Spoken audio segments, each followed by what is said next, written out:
Esto es Desde la Redacción, el podcast de Rosario 3. Mi nombre es Ezequiel Clerici. El Clan Funes es uno de los principales grupos delictivos de Rosario. El martes 29 de marzo, un sector importante de sus miembros fueron imputados por balaceras extorsivas en los tribunales provinciales. Alan, su actual líder, está condenado por 2 asesinatos, 2 tentativas de homicidio y asociación ilícita en el contexto provincial y por narcotráfico en el fuero federal. Agustín Lago, periodista de Rosario 3 especializado en judiciales, fue convocado por Desde la Redacción para analizar las derivaciones de esta imputación y para comprender el contexto y las motivaciones alrededor de estos delitos y su espiral de violencia.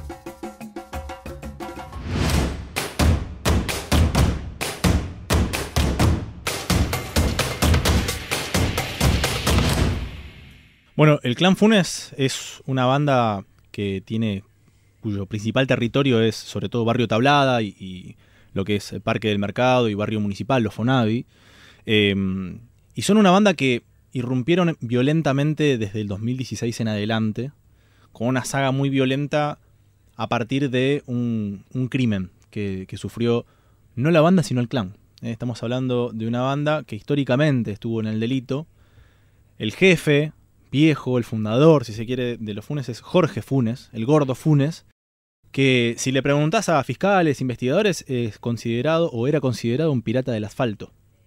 Que empezó, no sé si incursionar en droga porque no está condenado como tal, pero empezó a enfrentar en el territorio en el que yo antes mencioné, Barrio Municipal principalmente, a una persona de mucho peso en el delito, para disputarle ciertamente el territorio para cometer delitos. ¿Quién era esa persona? Roberto Pimpi Caminos, el ex jefe de la barra brava de Newell's Old Boys. Ya fue asesinado en el año 2011, pero en su momento tenía un peso importante. Hubo un enfrentamiento histórico entre la familia Funes y la familia Caminos. El epicentro de la disputa, o si se quiere, el punto clave, es el 16 de marzo del 2016. Es ahí donde el clan Caminos asesina a la esposa de Jorge Funes, es decir, a la madre de los chicos que hoy estamos viendo imputados.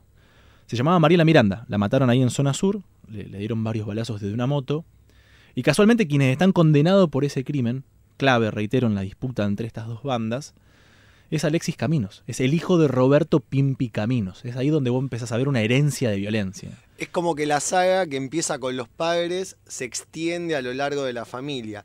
Esa lógica es una lógica que vos ves en otras bandas narcocriminales de la ciudad. Mira, en este caso es difícil encontrar dos bandas enfrentadas en el mismo territorio cuyo espiral de violencia se motive por el crimen de uno de los dos. Siempre hay enfrentamientos, pero acá estamos hablando de familias enfrentadas. Eso para mí lo hace muy distinta a la historia, ¿no? Estamos hablando de dos familias enfrentadas en un contexto de criminalidad compleja. En donde intervendría, por lo que interpreto de lo que vos contás, una cuestión casi personal de odio, sí, o de bronca, sí, digamos. Exactamente. O sea, por encima de los negocios. Por encima, totalmente. De hecho, los enfrentamientos entre Alexis Caminos, Alan Funes o Lamparita Funes, que son los que hoy conocemos como cabecillas de estos dos clanes, se empiezan a agarrar a trompadas y a mostrarse fierros en la puerta del colegio del Fonavi. O sea, empiezan a escalar. Empiezan a escalar ya de pibito. Una bronca, digamos, sí, casi infantil, en donde vos te podés pelear con alguien, a llevarlo a las armas de fuego. Sí, exactamente, pero ya a lo que me refiero es que desde adolescentes ya viene esta disputa entre ellos que no sé, digamos directamente, no sé si era por herencia o por otra razón, pero lo cierto es que venían enemistados ya hace muchísimo tiempo. Recién nos contabas que los Funes se dedicaron históricamente, por lo menos desde la parte del padre, al contrabando. Los Caminos se dedicaban a lo mismo. ¿Por dónde vos vinculás que pudo haber estado este espiral de violencia entre ellos? ¿Esa era una disputa por el barrio, por quién controlaba determinadas zonas de negocios? Sí, era una disputa de negocios, violenta, si se quiere enquistada también en razones personales. Los Caminos, en realidad, la respuesta se puede volver un poco más compleja de mi parte, porque Roberto Pimpi Caminos era el jefe de la barra de Newell's, uno de los dos clubes más grandes de Rosario, y por lo tanto tenía acceso a negocios, principalmente a la droga, por supuesto, pero tenía acceso a distintas personalidades, barra poder, que no te lo da otro nivel de jerarquía delictiva. El ser jefe de barra te abre puertas que no te lo va a abrir ningún otro tipo de delincuencia. Del Potro vino al estadio cubierto de Newell cuando era una incipiente estrella y se le plantó Pimpi Caminos en la puerta del vestuario para sacarse una foto. O sea, el muchacho tenía acceso a donde quería. Donde quería. Él era básicamente el brazo armado de una dirigencia política o de las dirigencias políticas que han pasado, pero en este caso Pimpi Caminos está enquistado con López. Pero bueno, digamos, este enfrentamiento entre los padres termina derivando en el crimen de Mariela Miranda, la esposa de Jorge Funes, si se quiere el fundador del clan, por así decirlo, y ahí ya empieza una saga de seguidilla de violencia de Alan Funes, el hijo de Mariela Miranda, buscando venganza. Alan Funes en ese momento tenía 17 años.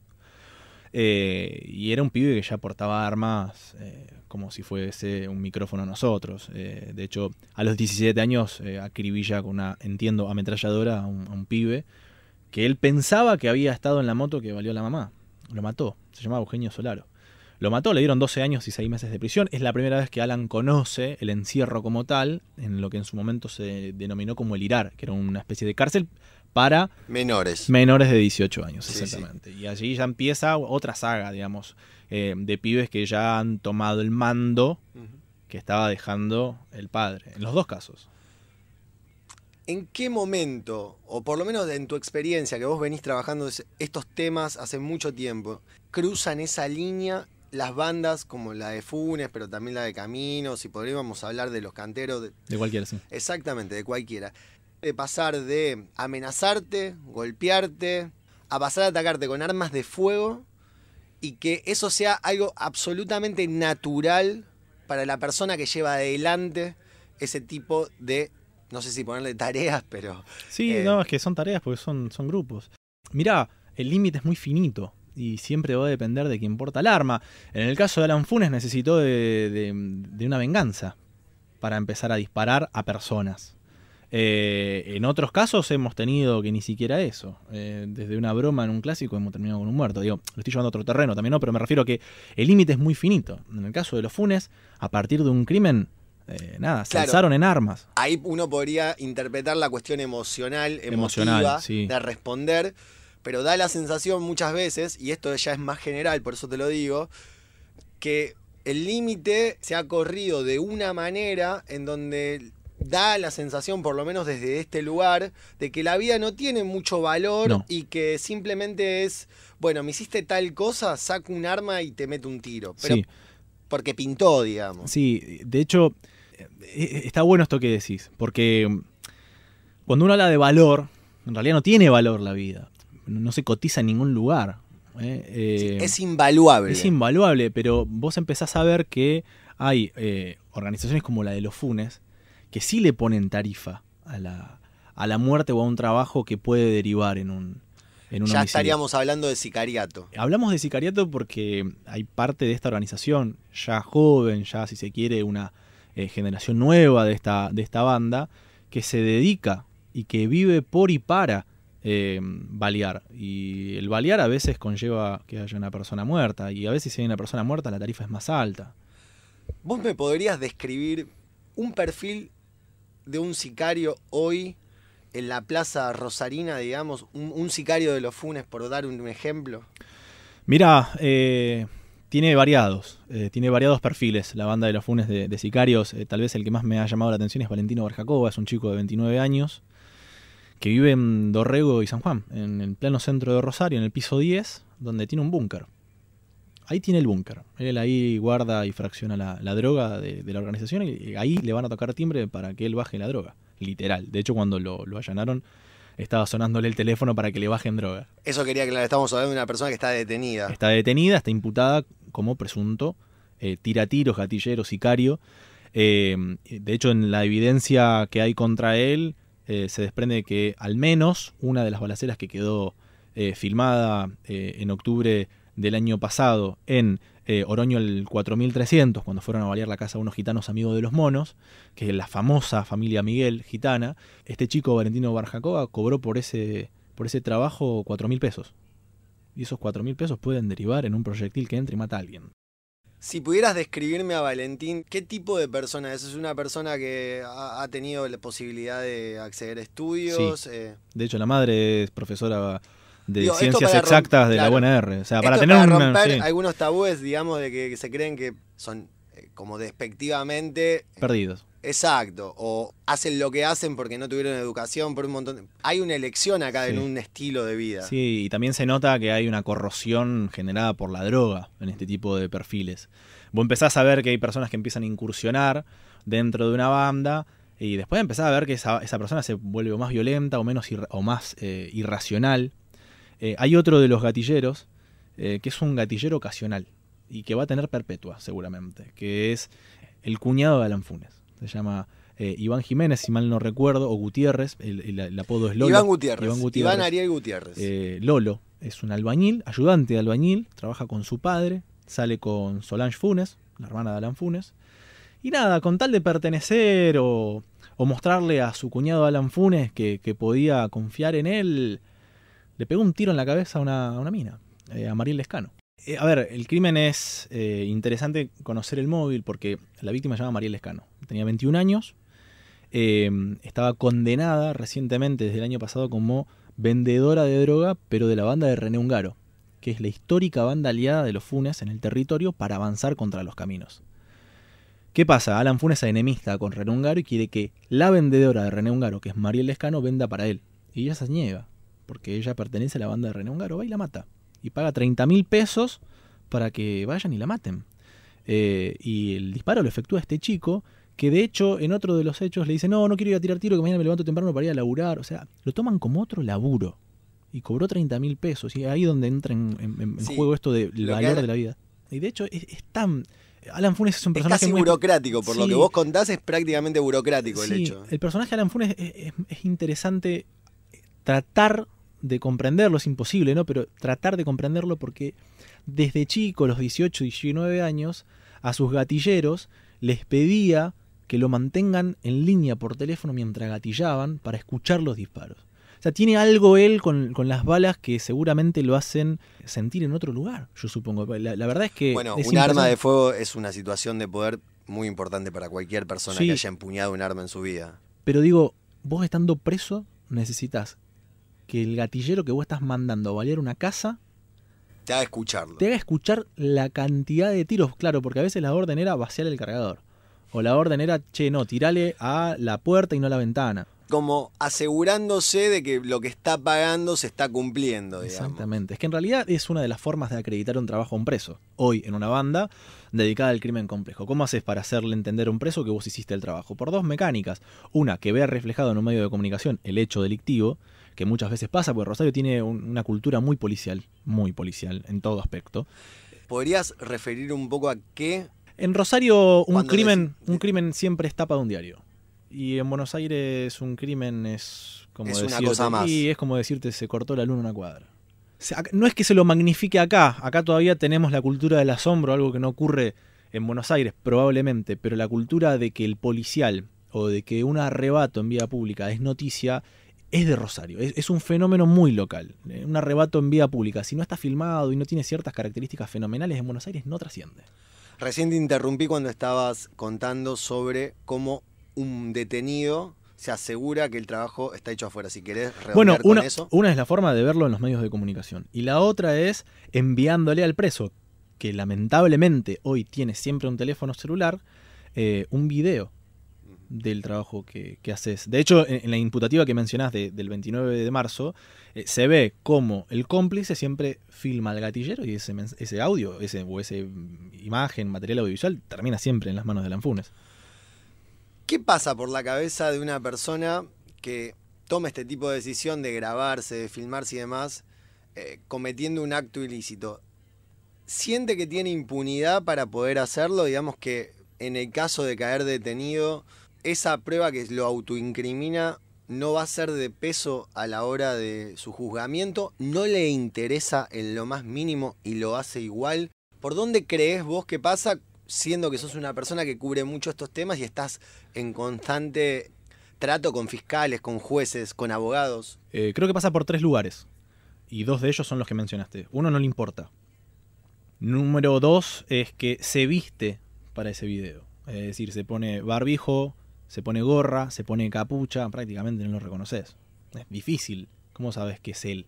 Salvo que vos le encuentres la misma ropa que le estás viendo en el video en su domicilio o en un allanamiento, o que el arma después la secuestres y le encuentres la huella. Difícil, es muy difícil. El video por sí mismo, más allá de que es un fenómeno, es difícil el esclarecimiento a través de la imagen. Pareciera que no, en este tipo de hechos es muy complejo. Y el tercer factor es lo que yo te decía antes, cómo los corroe la droga. Pierden el uso de la razón, de si lo que están haciendo está bien, si está bien que lo filmen.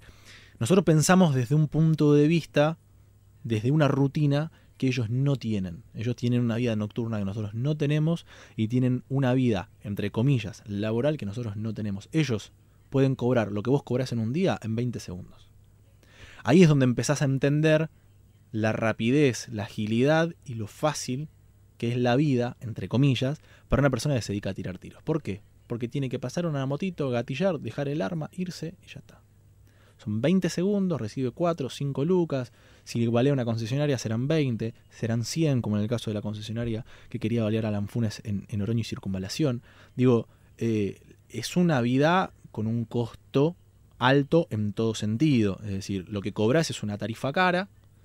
La tarifa va diferenciada en los sicarios según dónde disparás. Si disparás en la fachada, en el cemento de una casa, no es lo mismo que si disparás en una ventana o una puerta, porque si la bala entra puede herir a alguien y eso es más costoso. Lo que vos me estás describiendo es un tarifario. Hay un tarifario. En la causa de Alan Funes hay un tarifario que se desprende del año 2017, cuando un sicario se niega a ir a balear una casa, tenía que tirarle a la ventana. Obviamente vidrio, ingresa el plomo, le puede pegar a cualquier persona, y Alan Funes creo que le quería pagar 1.500 pesos. Estamos en el año 2017, la inflación tal vez nos hace perder un poco la referencia, pero el gatillero le dice, no, me estás haciendo ir a tirar una ventana, 2.500 mínimo.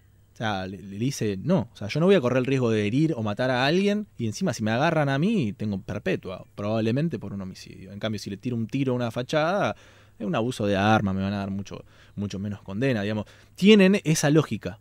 Por lo que vos también describís, tienen una conciencia muy clara de cómo el sistema judicial está estructurado, sí, para ellos cuidarse a la hora de generar algún tipo de hecho ilícito, a sabiendas de que si la policía los detiene, no van a tener tal vez una condena que sí tendrían si ese acto fuera cometido de otra manera. Exacto. Es que bueno, vos tenés, en Rosario hay una relación en algunas bandas de abogados que no cumplen la función de abogados, cumplen un poquito más la función de asesores legales para cometer delitos. Y hay muchas escuchas. Lo que pasa es que en Rosario, no se ha avanzado contra abogados. No estaría mal que alguna vez ocurra. Hace poquito tenemos como referencia la causa de Esteban Alvarado, donde está condenado el abogado Esteban Alvarado por formar parte de las maniobras que le decía su cliente. O sea, no era que él se sentaba únicamente en audiencias a defenderlo ante un delito que él tenía que, si se quiere defenderlo, bajarle la condena en lo posible.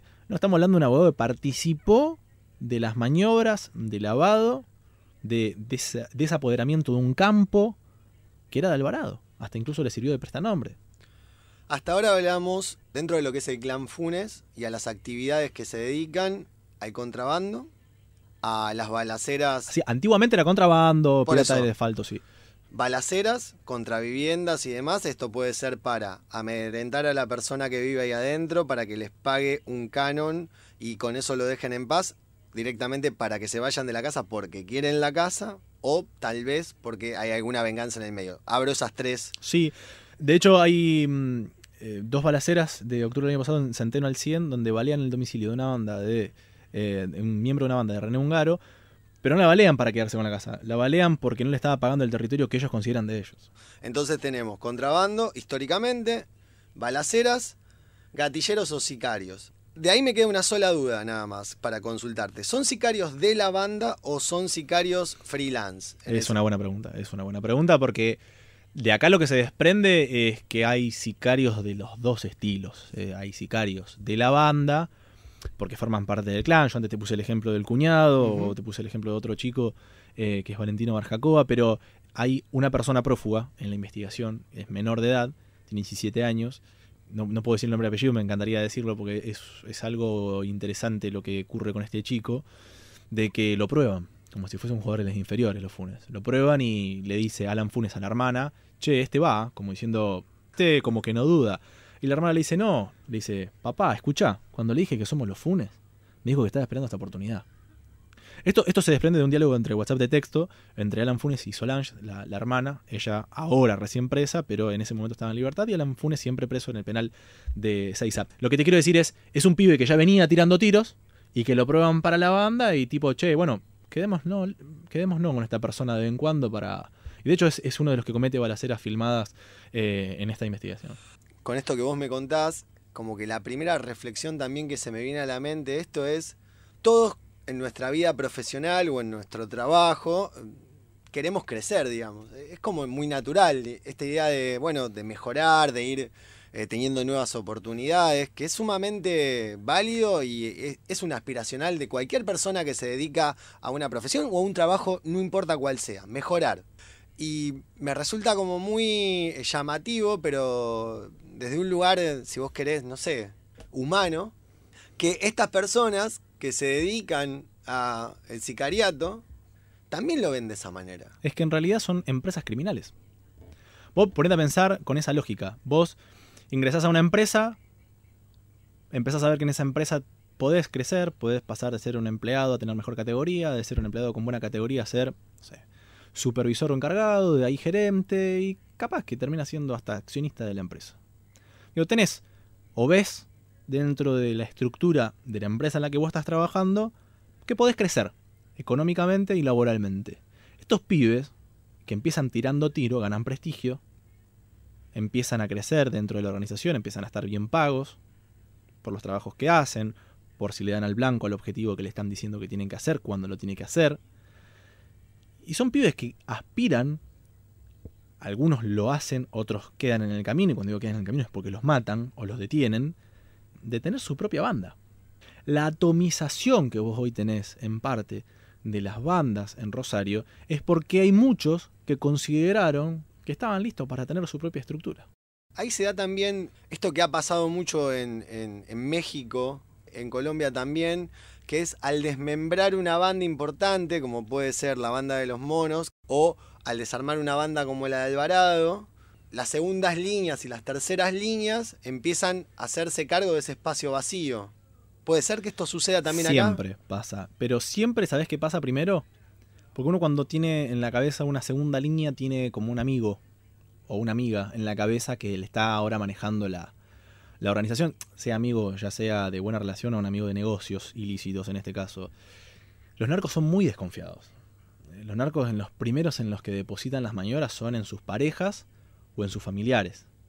La mujer tiene un rol muy importante. Impresionante. Tal vez en la primera causa donde se ve notoriamente esto es en la causa de los patrones de los monos, donde la pareja de Guille Cantero y la pareja de Emma Chamorro manejan prácticamente el tráfico de la droga que ellos ordenan desde la cárcel. Ellos ordenan, ellas hacen, pero las que ellas ejecutan, digamos. Pero las que están en contacto con todos los eslabones son ellas. Caso de Alan Funes, la hermana, acabo de señalar, que es la que recibe las órdenes, se encarga de las extorsiones, las balaceras, la venta de droga. Repasemos, en la causa en la que ahora el clan está imputado, está la hermana, está el cuñado, está la novia y está la abuela. Los lazos familiares son esos, probablemente son varias más personas, pasa que hay gente prófuga, como el sicario que antes te dije, que es el que probaron y les gustó cómo ejecuta los tiros o si se quiere. Sí, los trabajos que le encargan. Sí, porque que activa rápido. Hay muchos términos que en la jerga de ellos se usa y nosotros utilizamos de otra forma. ¿Nos queda algún negocio más que no hayamos abordado y que esté dentro de la órbita de los Funes? Mira, en el caso puntual de Alan... Ya dijimos, contrabando históricamente, sí. Dijimos balaceras para extorsiones y dijimos sicariato. Exacto. Y narcotráfico. Y narcotráfico. De hecho, Alan Funes está condenado a 9 años de prisión por narcotráfico. A lo que te agrego es una causa donde no se pudo avanzar. Hubiese estado bueno ver cuál era el destino y el alcance de esa investigación, que es Alan Funes y René Ungaro, los dos presos, los dos líderes de bandas históricamente aliadas, enfrentados en ese momento, estamos hablando de hace 4 años atrás, para quedarse con un negocio... Es raro, ¿no? Es el negocio de la venta de tickets para la visita de la cárcel de Piñero.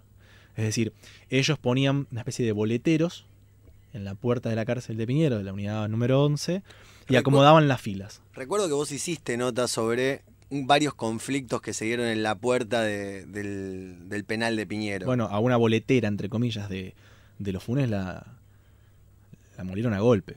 En un momento la situación ya no era simplemente delictiva, sino que había pasado ya a otro plano. De hecho, un domingo se bajaron de una obsurán, si mal no recuerdo, y balearon contra todos los que estaban en la fila. En esta disputa hirieron a 2 personas en las piernas. No estoy hablando de algo que no termine nunca en violencia. O sea, estoy hablando siempre de negocios, de recaudación de bandas que esencialmente usan la violencia para concretar esos negocios o planificarlos. La venta de tickets de la cárcel de Piñero nunca fue esclarecida y es esencialmente importante, más allá de si es bajo, alto, el nivel recaudatorio producto de este delito. ¿Por qué? Porque acá vos estás viendo que lo están haciendo frente a las narices del servicio penitenciario. Por eso uno habla del alcance. O sea, dentro de la cárcel está un negocio aparte y afuera de la cárcel hasta incluso hacen los mismos negocios. O sea, el agente del servicio penitenciario, el malo, no el que labura bien, el que hace las cosas mal, te vende todo. Es realmente un bazar. O sea, te vende desde que puedas en la puerta vender tickets para acomodar las visitas como a vos se te antoje, y adentro de la cárcel si querés pasar un fernet, comida especial o un teléfono celular o algún chip. También como Estado, digamos, esto lo pensás, el problema también que tenés es que vos competís económicamente contra personas que manejan una cantidad de dinero que vos como Estado no manejás, y que aparte el sistema penitenciario de esto es, sin querer, digamos, defender al mal penitenciario, pero digamos, es tan mal pago también la forma en que tiene que trabajar esa persona, es como una invitación, básicamente. Sí. A mí me queda mucho en la cabeza una frase que me dijo hace mucho tiempo uno de inteligencia, un investigador de inteligencia, que me decía, para que vos entiendas, digamos, cómo se maneja o no la lógica de estas personas, un policía debe cobrar, no sé, 80.000 pesos por dar solamente la vista gorda, es decir, no hacer nada, cobra otros 80 de lucas. ¿Cómo competís con eso? ¿Cómo competís vos siendo Estado diciéndole a un soldadito que por tirar un tiro en 20 segundos gana 4, 5, 10, 20.000 pesos, de que tiene que trabajar y que por su instrucción educativa o por la capacitación en oficios que ofrece hoy el Estado municipal o provincial, tiene que ser o carpintero o albañil o plomero, donde va a ganar 8 veces menos? ¿Cómo le haces entender en la cultura que tenemos hoy que lo que está bien es todo lo contrario a lo que están haciendo? Recién me hablabas de Alan Funes condenado por narcotráfico. Y ahí me suele venir a la cabeza una duda que me gustaría compartir con vos y ver cuál es tu opinión respecto a los juzgados federales que tiene Rosario. Nosotros tenemos un problema de narcocriminalidad muy grande que tiene derivaciones que son muchos hechos de violencia que nosotros cubrimos a diario, tanto en Rosario 3, en Radio 2, en Canal 3. Ahora bien, ¿con qué herramientas el Estado Nacional juega este juego tan complejo que es la narcocriminalidad y la violencia en Rosario? ¿Tenemos los juzgados federales que nuestra ciudad, por sus características, necesita? No, es un hipopótamo, es un elefante queriendo perseguir a un conejo. Una cosa tan lenta la justicia federal. Para que vos tengas una idea, el año pasado condenaron a Lorena Verduna, la viuda del pájaro cantero, por venta de droga del año 2012. O sea, te tiene que dar vergüenza tener como Estado Nacional solo 2 juzgados, porque encima tiene un sistema acusatorio el viejo, que es el escrito, el sistema acusatorio que no se forma más, no se usa más en la provincia. Para una persona que no conoce ese tema, ¿ese sistema qué es lo que hace? ¿Lo hace más lento a todo el proceso? ¿Te permite a vos como abogado ir poniendo determinadas trabas para que tu cliente esté más tiempo en libertad hasta que pueda llegar a una condena? Te lo respondo con un cotejo de recursos humanos. En el antiguo sistema, que es el que está vigente en la justicia federal, investiga el juez. Le puede, en su momento, derivar a la fiscalía de turno la investigación para que la continúe, pero él siempre la va a monitorear. Tenés solo 2 jueces que hacen ese trabajo para todo el departamento Rosario y el departamento San Lorenzo. No te pido que tengas la precisión exacta porque es muy difícil. Pero a números gruesos, ¿cuántas causas crees que pueden tener estos jueces en su poder, estos dos jueces, para el departamento Rosario y el departamento San Lorenzo? Miles. No lo puedo cuantificar, pero son miles. Miles. Miles. O sea, no tenés ninguna duda de que está por encima de un número de 3 cifras. Sí, no hay dudas de eso. Los dos jueces son Carlos Vera Barros y Marcelo Bailaque. Y en el cotejo que te iba a hacer de recursos humanos, quienes pueden ser los encargados de la investigación, pero siempre van a estar bajo la supervisión del juez, son 3 fiscalías. Fiscalía 1, Fiscalía 2, Fiscalía 3. Con más o menos cuánto personal cada uno. No. Estamos hablando de 5 o 6 personas, más o menos. Pueden ellos pedir ayuda en Buenos Aires a otros cuerpos investigativos, pero son 5 o 6 personas. En algunos casos yo he visto en una puntual 2 personas. Cuando vos, ahí hago el cotejo, o la comparación, en el Ministerio Público de la Acusación, que es el sistema acusatorio de la provincia, vos no bajás de los 80 fiscales. Y los fiscales son los que investigan. Y los fiscales tienen que llevar las investigaciones y exponerlas ante un juez o una jueza que después tiene que valorar la evidencia. De hecho, todas las bandas que se han desarmado en el territorio de Rosario y la región han sido por crímenes no relacionados con el narcotráfico, sino con asesinatos, ataques, extorsiones. Quiero decir, dentro de lo que sería el cuerpo de fiscales o de la justicia de la provincia de Santa Fe, se ha logrado encarcelar a personas que claramente se dedican al narcotráfico por cosas laterales. Siempre. Bueno, quien, si quiere, irrumpió con un paradigma distinto en eso, pues nunca les gustó, viste, a ciertos investigadores empaparse. Tipo, había un crimen, investigo quién lo cometió y ya está. No, pará. El crimen tiene características mafiosas. Alguien pagó por esto. Si no se conocen la víctima con el victimario. Acá hay otra cosa. ¿Cómo explicás este móvil? Bueno, en ese momento, años atrás en Rosario, no se investigaba eso. El nuevo sistema acusatorio y un cambio de perfil empieza a dar ya con otra idea de, bueno, sí, investigo el homicidio, pero vamos a investigar más arriba. Esto viene de otro lugar. Y así cayeron muchas bandas. El caso de los Funes, el caso de los Ungaro, el caso de Alvarado, el caso de la banda que le quieras poner el nombre, Brandon Bay. Hay un montón de bandas muy pesadas en Rosario. Cuando digo pesadas es por el poder de fuego, no porque tengan mucha gente, aunque siempre la regeneran porque es un tejido muy blando. Pero después de que cayeron y están detenidos ya por la justicia provincial, recién ahí la justicia federal los indaga, en su caso los procesa y en su caso los condena. Pero el que da el cambio de paradigma es una persona que es un juez. O lo era, que es Juan Carlos Viena. Juan Carlos Viena, como juez, a partir de un crimen perpetrado en el 2012, que es el de Martín Fantasma Paz, dice, acá hay otra cosa. O sea, no es solamente un crimen, acá hay una banda que se organizó para cometer esto. Y que en efecto eran los monos. Y así, desde el 2012 al 2017, a finales del 2017 fue en noviembre, comienza el juicio de los monos. El juez instruyó toda una causa, persiguió una banda detrás de un homicidio. Podría no haberlo hecho. Pero ahí es donde un juez dijo, empecemos a apuntar un poco más arriba. Pero no se recuerdan muchos casos así como los de Juan Carlos Viena, haciendo algo que hoy hacen fin. Viena en su momento fue puesto en duda sobre su idoneidad. Sí, claro. Había una foto en una pelea en Estados Unidos. Y él estaba con el padre de la víctima, el padre de Martín Fantasma Paz, que es Luis Paz, que es una persona condenada por narcotráfico. Me queda una duda.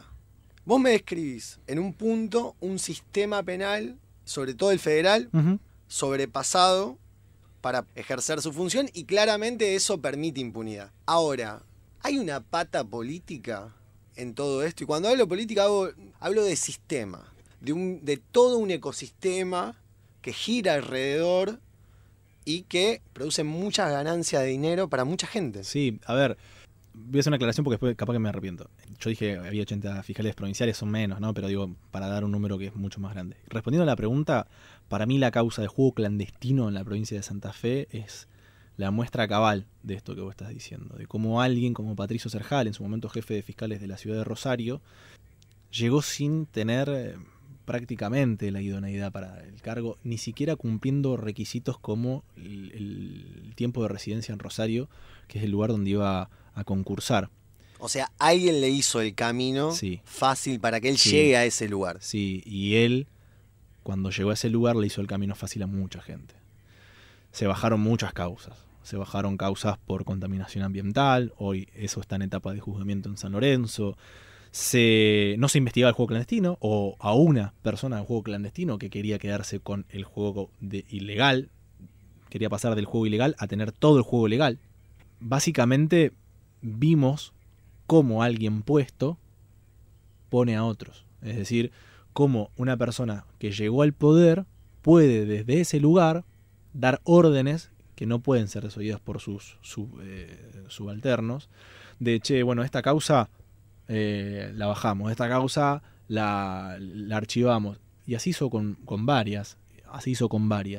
Eso tiene un costo, eso tiene un precio y no es únicamente monetario, es político. Y son los famosos devoluciones de favores. Digo, para mí, en la causa provincial de juego clandestino es donde se ve eso, que probablemente ocurre en la esfera federal, solamente que es tan hermética que es muy difícil acceder a eso. Pero también te digo esto para no ser muy extenso. Si vos querés, hay un puesto vacante como juez de instrucción o como fiscal en una de las 3 unidades fiscales de Rosario, el concurso se hace, pero se designa a esa persona por el puesto vacante 3, 4 años después. ¿Por qué? Porque en el medio hay toda una rosca política entre legisladores, por un lado en el caso del Ministerio Público Fiscal, y del Consejo de la Magistratura, cooptado políticamente en el caso de los jueces, que es donde empiezan a decir, che, no, bueno, este no por tal cosa, che, no, este por tal cosa, y empiezan a jugar sectores políticos sobre algo técnico. Y en el medio está faltando un juez, y en el medio está faltando un fiscal. Ahí juega mucho más el Senado que diputados en la provincia de Santa Fe, ¿verdad? En ese tipo de decisiones, o yo estoy equivocado. En cuanto a lo que son los tratamientos de pliegos de fiscalía provincial, juega obviamente un abordaje el gobernador, que manda siempre su candidato también, y obviamente los sectores de la famosa rosca, que son generalmente los del Senado. Se tratan los pliegos allí, si les gusta o no les gusta, y a partir de allí avanzan o se quedan. A nivel nación es exactamente igual. Pero la legislatura o el Congreso lo hace con los fiscales y el Consejo de la Magistratura lo hace con los jueces. Agustín, si alguien te quiere seguir después de escuchar esta charla, ¿dónde te puede encontrar? Bueno, o en Twitter, en Agustín M. Lago, o en Instagram, que también es Agustín Lago. No escondo absolutamente nada. Y desde ya los invitamos a que te lean siempre en Rosario 3 y sus salidas habituales, no solamente en el canal, en donde lo hace de una forma muy profesional y muy bien, sino también en Radio 2. Agustín, te quiero agradecer este rato y todo lo que has compartido con nosotros. Es un gusto formar parte del podcast desde la redacción de Rosario 3. Producción y realización, Ezequiel Clerici. Desde la redacción, es una creación de Rosario 3, Grupo Televisión Litoral. Gracias por tu atención.